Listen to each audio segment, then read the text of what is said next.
distinguished delegates, I am glad to announce that although we are launching today this enabler, one country, Macedonia, is already successfully using it, and also that under the patronage of the Secretary General of the Arab League, plans are already underway to make it available in Arabic for the 22 Arab countries, and under the leadership of Sheikh Diarra, we plan to make it available to the 52 African countries in collaboration with the African Union out of a support center hosted by the Kingdom of Bahrain. And we thank the Kingdom of Bahrain for its generosity to host and manage this center. A preparatory meeting for the presentation of the MDG Center in the context of the high-level plenary meeting of the General Assembly was held on September 1 and 2 at the United Nations headquarters in New York. The meeting, as Sheikh Diarra said, was attended by some 140 experts representing 44 countries, as well as UN agencies, business, civil society, and academia. It was truly a multi-stakeholder meeting with 30% participation from governments, 20% from business, 16% from civil society, 14% from UN agencies, and 10% from international organizations. The purpose of that meeting was to further refine and develop through an interactive discussion and exchange of ideas and suggestions among high-level experts of all relevant stakeholders the design, features, and title of the E-Center. In preparation for a presentation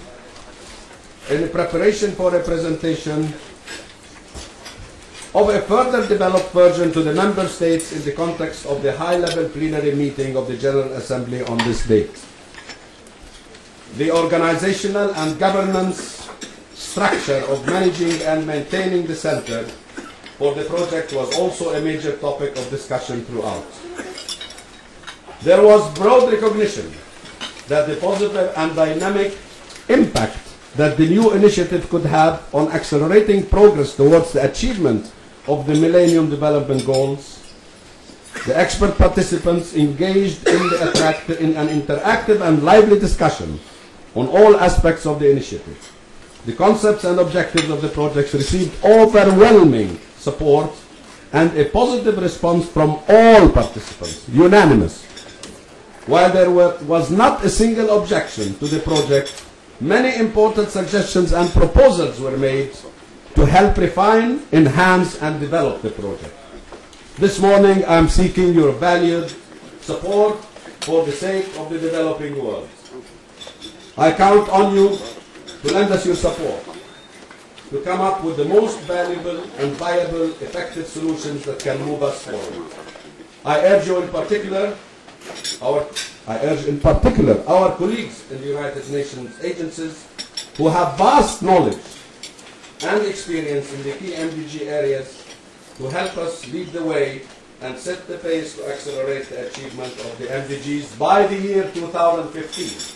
And I think we all heard His Excellency the UN Secretary General yesterday make another commitment that we will meet the deadline, and we should meet it. We should meet it in 2015, and we are here to help His Excellency the Secretary General in keeping the promise, as he says. I myself come from the developing world, and hence I'm extremely eager to deliver this enabler to the developing world, so that they can help themselves.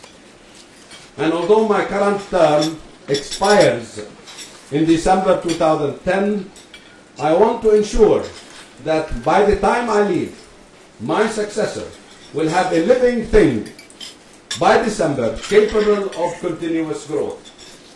In conclusion, distinguished delegates, today we are announcing the birth of a development enabler, a unique, innovative approach to advance MDG achievements. A web-based dynamic enabler composed of a matrix at its core, a portal of portals as its resource, and a strategic planner for specific country planning, and virtual toolkits for implementation, training, and monitoring progress. As Deputy Minister of Economy and Planning of Liberia, an African country, said during the PrepCom meeting, and as we heard today from Sheikh Diarra, this innovative initiative is long overdue. Its timing, he said, its timing and execution is very crucial to become mainstream, successful, and impactful.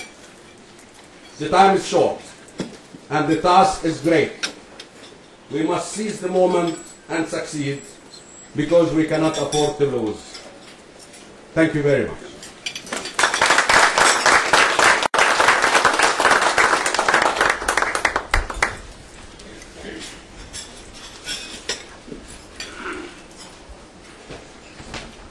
I would like to give the floor now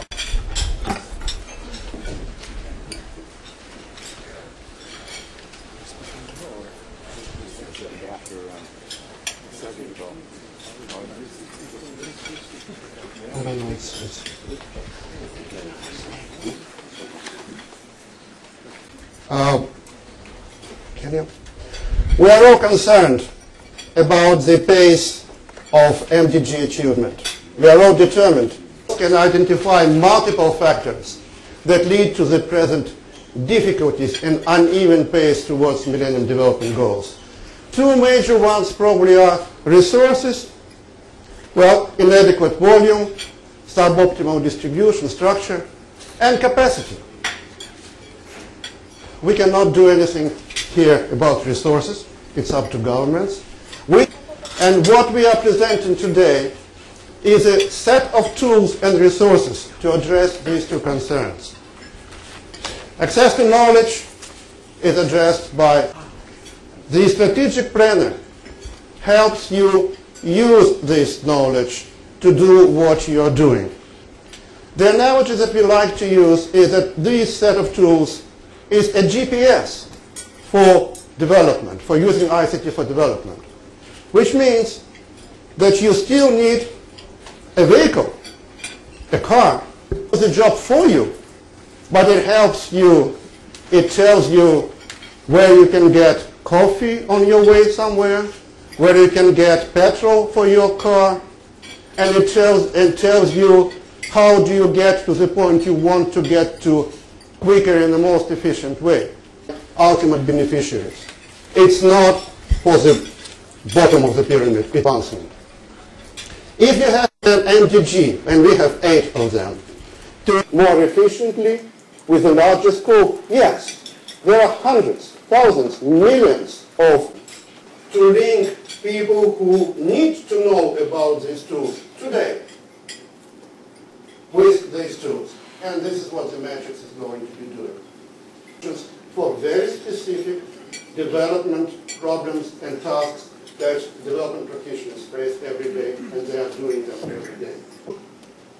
Provide links to existing initiatives, programs of, we are not producing this knowledge, we have no capacity to do this. What we are doing, we are in a very straightforward, user-friendly way to those who need it most.